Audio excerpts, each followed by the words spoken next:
Savoir et comprendre les plus récentes nouvelles qui nous touchent. Tout savoir en 24 minutes. Bon, Alexandre, les conservateurs hier ont vu leur motion battue, donc le gouvernement Trudeau n'est pas renversé, mais là, Pierre Poilievre n'est pas du genre à lâcher le morceau. Non, on va refaire l'exercice aujourd'hui avec le dépôt d'une autre motion qui devrait être votée au cours de la semaine prochaine, probablement mardi, mais la date qu'il faut absolument enregistrer et entourer sur notre calendrier, c'est le 29 octobre. Pourquoi?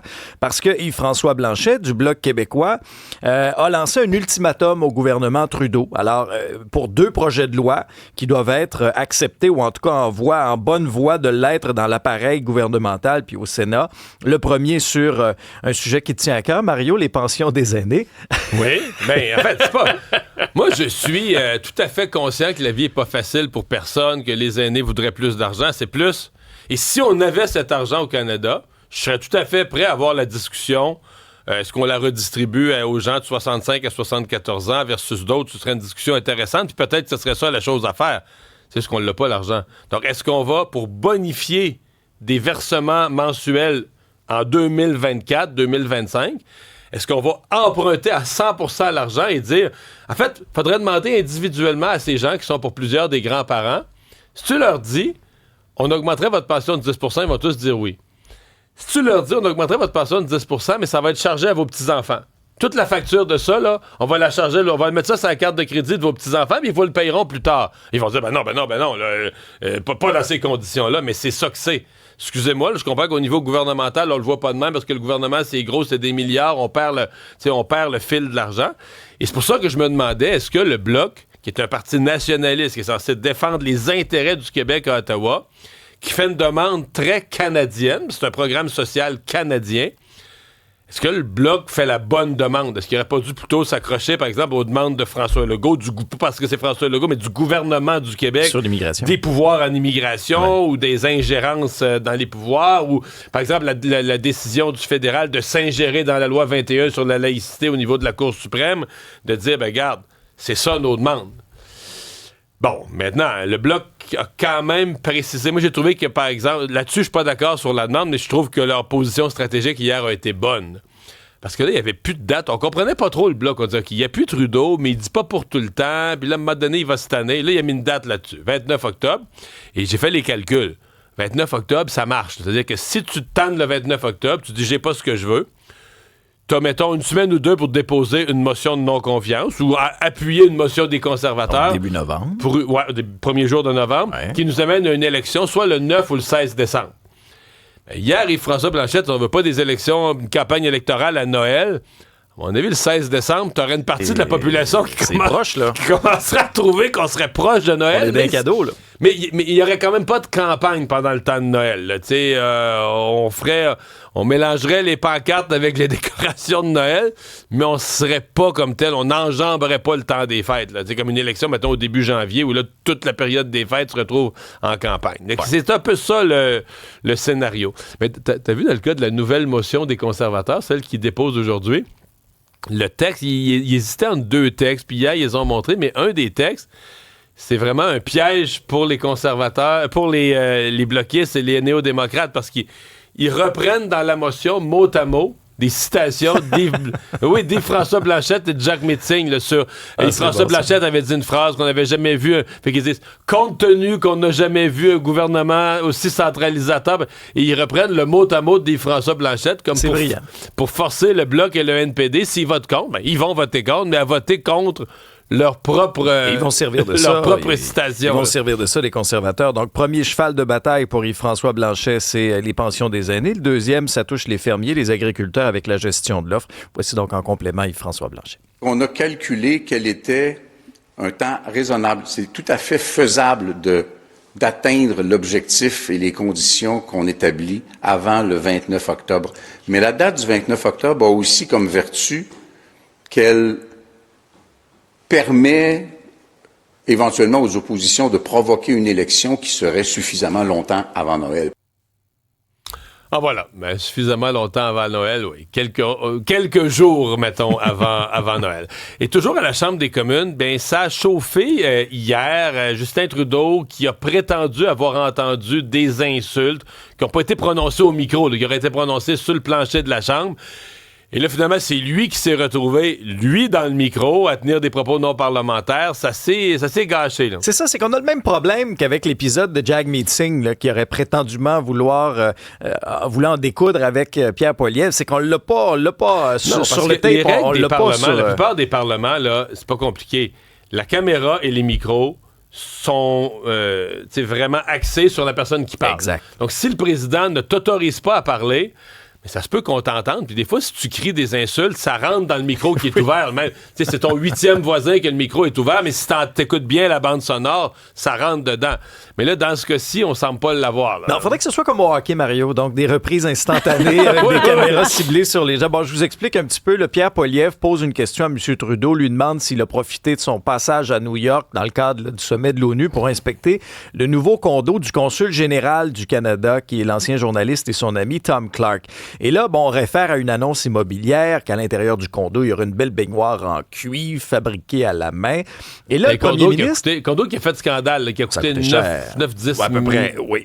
Et là, Justin Trudeau se lève pour répondre. Et là, dans tout ce brouhaha-là, il y aurait, parce que les conservateurs ont nié la version des faits, mais un élu conservateur qui aurait lancé que, c'est ça, M. Trudeau, M. Clark avaient partagé la même baignoire. Donc là, on crie à l'insulte homophobe. M. Trudeau répond et ça a donné ceci. Mr. Speaker, don't worry. On this side of the House, we're used to casual homophobic comments from the other side of the House. Alors, on se dit habitué de ce côté-ci de la Chambre aux insultes homophobes de la part des conservateurs. Et là, le président, M. Fergus, qui a l'autorité d'une poignée de porte, lui a demandé de retirer ses propos. Il y a eu une espèce de jeu de chat et à la souris. Et finalement, on est loin d'un apaisement au niveau du ton, Mario. L'apaisement va durer 24 heures parce que lundi, ils ont voté ensemble un apaisement du ton. Et mardi, ça s'était passé beaucoup mieux. Ça prendrait une motion à tous les 2 jours pour remettre l'apaisement à l'ordre du jour. Ceci dit, M. Trudeau, après ça, a dû se calmer, retrouver sa bonne humeur pour accueillir la grande visite. Oui, de la grande visite. Le président français Emmanuel Macron, qui est arrivé à Ottawa hier soir, a soupé avec lui à Rideau Cottage, rencontre aujourd'hui à Ottawa, et ensuite, M. Macron va prendre le chemin de Montréal, non pas à Québec. Ça va se faire à Montréal, cette rencontre-là, avec François Legault et la ministre des Relations internationales et de la francophonie, Martine Biron. On va parler de quoi? On va parler d'économie, de transition énergétique, d'intelligence artificielle, de langue française, mais aussi des enjeux internationaux, comme ce qui se passe au Moyen-Orient et la guerre en Ukraine. Ouais. Et on n'a pas précisé, on parle de visite économique. Est-ce qu'il y aura visite d'entreprise au programme de M. Macron? Est-ce qu'il y aura autre chose là, que la rencontre avec M. On est maintenant tellement prudent à cause des questions de sécurité sur ces agendas qu'on n'a souvent pas, les adresses, les lieux exacts. Là, on les a vraiment à la dernière minute. Hier, François Legault qui a dû prendre ses distances. En fait, c'est Gabriel Nadeau-Dubois, là, qui se fait un cheval de bataille depuis que François Legault a suggéré que le Bloc renverse Justin Trudeau. Ben, Gabriel Nadeau-Dubois lui en profite pour associer François Legault aux conservateurs. Oui, et ça a donné droit à certaines bonnes répliques là, à l'Assemblée nationale. Hier, M. Legault a clarifié sa position, a dit avoir jamais pris parti là, pour les conservateurs, en demandant à PSPP de parler à son ami François Blanchet du Bloc pour qu'ils appuient la motion conservatrice là, pour renverser finalement le gouvernement Trudeau. Alors, Gabriel Nadeau-Dubois a saisi la balle au bon. Je vous fais entendre d'abord cet extrait-là, mais tu sais que Mario, François Legault, c'est pas le seul qui a dû prendre ses distances du Parti conservateur. Je t'explique après. J'ai jamais dit que j'appuyais un parti plutôt que l'autre. J'ai dit qu'on ne devrait pas appuyer le gouvernement de M. Trudeau tant qu'il nous dira pas, qu'il prendra pas l'engagement clair de réduire le nombre d'immigrants temporaires au Québec. J'aimerais ça connaître l'adresse du cordonnier du premier ministre parce que ma poignée dans le dos est un peu lousse.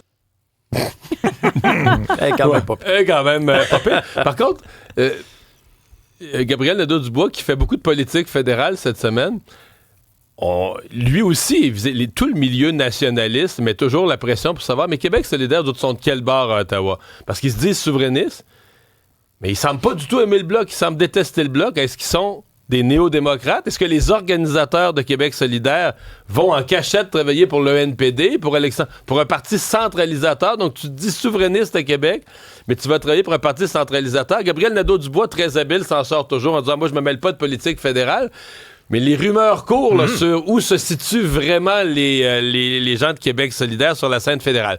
Tu nous parlais d'une ministre qui a dû se distancier. Là. Ça, c'en était une rumeur lancée, entre autres, là, par une station de radio de Québec.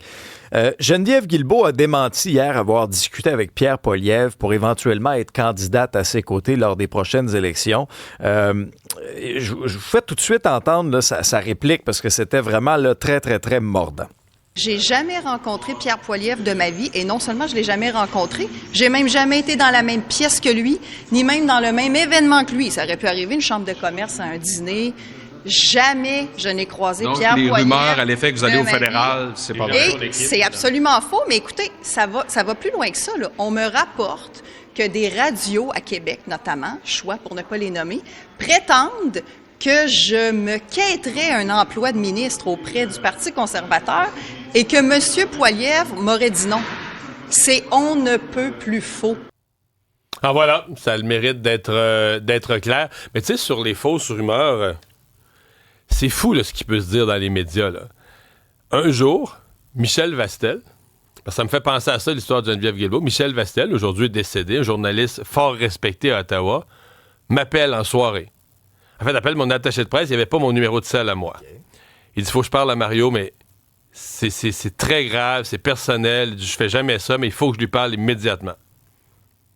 Ah, c'est sûr, c'est un petit peu énervant. Ben oui, mon Dieu. Il dit, écoutez, il dit, mon journal s'apprêterait à diffuser une information, puis il s'est rendu au directeur de l'information, tout le monde pense avoir confirmation, que tu t'en vas avec les conservateurs à Ottawa, que tu as toujours voulu ça, que c'est ta conjointe qui voulait pas ça, mais là, que vous venez de divorcer, vous êtes en instance de divorce, et donc que ça...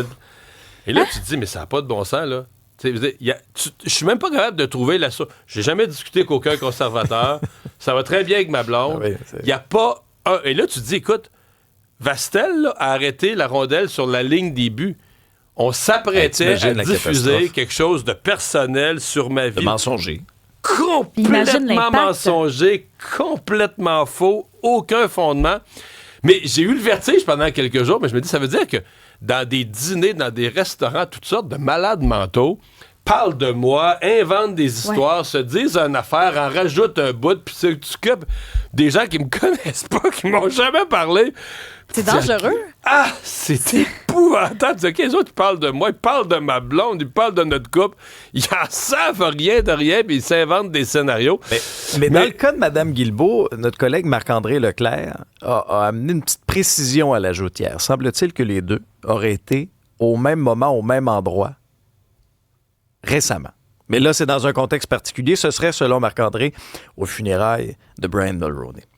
Alors là, ouais, donc c'est pas vrai qu'ils n'ont jamais été dans la même pièce. C'est ça, il y a une petite nuance à amener. Ils ont été dans la cathédrale. Ils ont été dans la basilique Notre-Dame ensemble. Ouais, bon.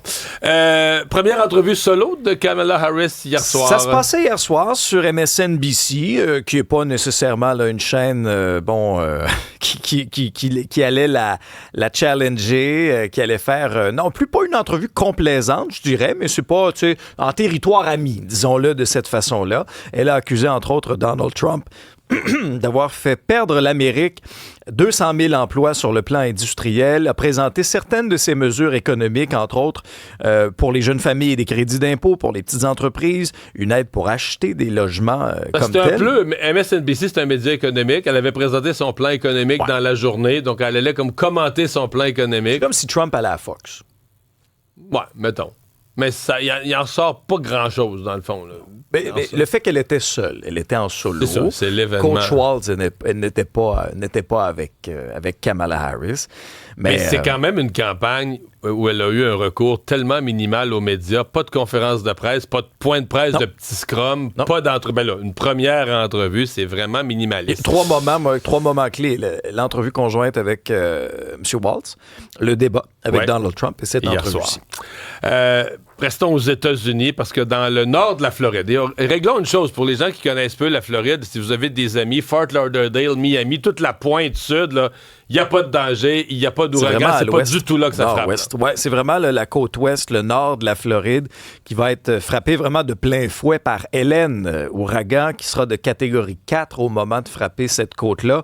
Écoutez, quelques chiffres, là, des vents à 193 km/h. On attend 300 mm de pluie. Ça, c'est la pluie de plusieurs mois qui va tomber en l'espace de quelques 12 heures. à 24 heures. Ben oui, des zones de tempête de 20 pieds. Donc, pour les bâtiments qui sont près de la côte, ça peut être très, très, très dangereux. Il y a 5 États qui ont décrété l'état d'urgence. La Floride, la Géorgie, Caroline du Nord, Caroline du Sud et la Virginie. On a évacué aussi certaines villes de la côte ouest de la Floride. Dans le nord de la Floride, puis dans le rond, là, où la Floride devient continentale au nord-est du golfe du Mexique, il me semble qu'il y a beaucoup de raffineries. Là. Je ne suis pas spécialiste sur une carte, il faudrait que je le revoie au point près, mais c'est un coin qui a des raffineries. Il doit y avoir quand même une certaine inquiétude là, de ce point de vue-là. C'est l'ouragan le plus fort là, de la dernière année aux États-Unis qui touche terre. Puis c'est à cause, entre autres, de la chaleur des eaux dans le golfe du Mexique. Là, l'eau est très, très forte. Puis c'est un carburant. L'eau est chaude, je veux dire. Puis c'est un bon carburant là, pour l'énergie d'un ouragan, malheureusement. Mais qu'est-ce que cette histoire au CUSUM?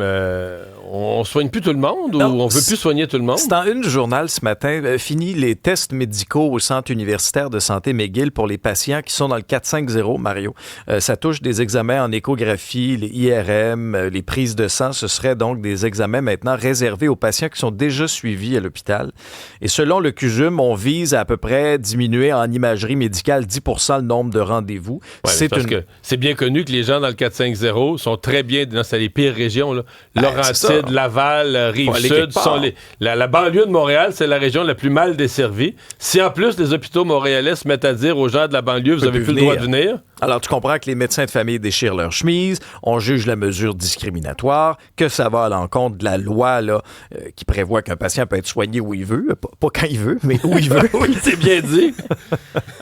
Alors, c'est sûr, ça fait grand bruit, cette mesure-là là, du CUSUM. Isabelle, Spike Lee, qui est à Montréal, ou sera à Montréal? Il est à Montréal. Hier, c'était un échange avec Fabienne Collat à l'Olympia parce que c'est le président d'honneur cette année du Festival international du film Black de Montréal. Puis il a été choisi parce que ça fait à peu près 4 fois qu'il participe au festival en 20 ans. Puis ils se sont dit, pour le célébrer, ce serait une belle occasion qu'il soit sur place. C'est un festival qui met en lumière tous ceux et celles qui brillent devant et derrière la caméra des Afro-descendants.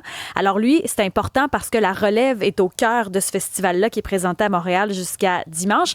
Et tout le monde lui a parlé de son implication politique parce qu'il s'implique énormément dans la campagne de Kamala Harris présentement. Il a ramassé énormément d'argent. Pour lui, c'est important de s'impliquer. Et il en parlait hier à TVA Nouvelle parce que pour lui, c'est important, oui, mais il garde quand même une touche d'humour à travers ça. The whole world is looking at this upcoming election because if this other guy gets elected, it's going to have a detrimental effect on the entire this globe we live on, and it's not going to be a good look. I don't even like to say his name. Sometimes I give him a nickname, call him Agent Orange. Let me ask you a question. Are they eating cats and dogs in Montreal? Bon, ce qu'il raconte, son rire. J'adore ça. Là, il rigole parce qu'il dit, est-ce que vous mangez des chats des chiens à Montréal? Mais il ne nomme pas, donc c'est comme Voldemort. Là. Il ne nomme pas le nom de Donald Trump. Non. Il l'appelle l'autre gars ou l'agent orange. Oui, l'agent orange, puis c'est ça qu'il trouve drôle parce qu'il dit, tu sais, le monde entier regarde cette élection-là parce que s'il est élu, celui dont on ne doit pas nommer le nom, ben ça aura des effets néfastes sur la planète. Donc, ça a fait grand bruit son apparition à Montréal hier. On parle bien sûr de son film qui s'en vient avec Denzel Washington en 2025. Et pour la durée du festival, il y a plusieurs projections haïtiennes, entre autres cette année, parce que c'était les racines du festival. Il y a 20 ans, c'était le festival haïtien. Donc, on veut revenir à la base, aux racines. Il y a plusieurs projections dans les cinémas de Montréal. Je trouve que ça vaut la peine de s'immiscer. Il y a le dernier repas de Maryse Lagagnère qui avait remporté un prix au Festival du film de Québec qui est présenté aussi, qui va prendre l'affiche demain. Donc, ça vaut la peine de s'imprégner. De toute façon, aujourd'hui, il y a de la pluie dans les cinémas. C'est parfait. Merci. Et au sport, le Canadien va être en action à nouveau ce soir dans ses matchs pré-saison. La grosse rivalité, là. 3e match pré-saison, cette fois, c'est contre les Maple Leafs de Toronto. Est-ce que le Canadien va être encore parfait, n'accordera pas de but? J'ai bien hâte de voir ça. Puis un papier intéressant dans le journal ce matin, parce que là, l'heure des premières coupes approche, mine de rien, là, au fur et à mesure que le camp avance. Qui va réussir à sortir du lot? C'est un papier de Jonathan Bernier. Moi, il y a 4 noms que je retiens parmi les noms qui ont été avancés. Lane Hudson, tant qu'à moi, ça va de soi. À qui, là? Ça va de soi. Logan Mailloux aussi. Et à l'attaque, Owen Beck et Oliver Kapanen. Je trouve qu'il démontre de très, très belles choses au camp. Owen Beck a été exceptionnel. Mais c'est parce que je me méfie les 2 matchs que le Canadien a joué. On a joué avec essentiellement des équipes adverses qui avaient beaucoup de joueurs de la Ligue américaine. Les Flyers et les Devils, c'est. C'est ça. Là, mettons, je sais pas de quoi ça va avoir l'air Toronto ce soir, qui ils vont habiller, mais si t'as Matthews, puis Nylander, tu comprends, puis Marner, puis t'as l'équipe... Peut-être Pacioretty, ça serait bien. Pacioretty qui va très bien dans des matchs pré-saison, qui est en feu. Mais là, si t'as les vrais joueurs, c'est un autre test là, pour tes nouveaux puis tes recrues, de comment ils se comportent, de quoi ils ont l'air face à l'élite de la Ligue nationale de hockey, parce que ça va être ça. Là, on est des matchs pré-saison, mais ça va être ça, la vraie saison. Résumer l'actualité en moins de 24 minutes, c'est mission accomplie.